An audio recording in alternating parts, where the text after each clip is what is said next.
Hey everyone, welcome back. In today's video, I'm going to show you a lightweight developer-friendly app installer for Windows via command line.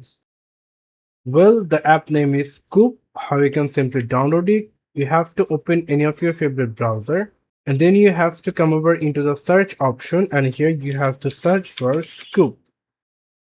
Download and then click enter and then you're going to get a website from scoop.sh. So if you click on that website, and from here what you can see that right now that the way you have to download it, it is showing every packages like this. Open the PowerShell. Here's in the PowerShell. No need to open it with the administrative power.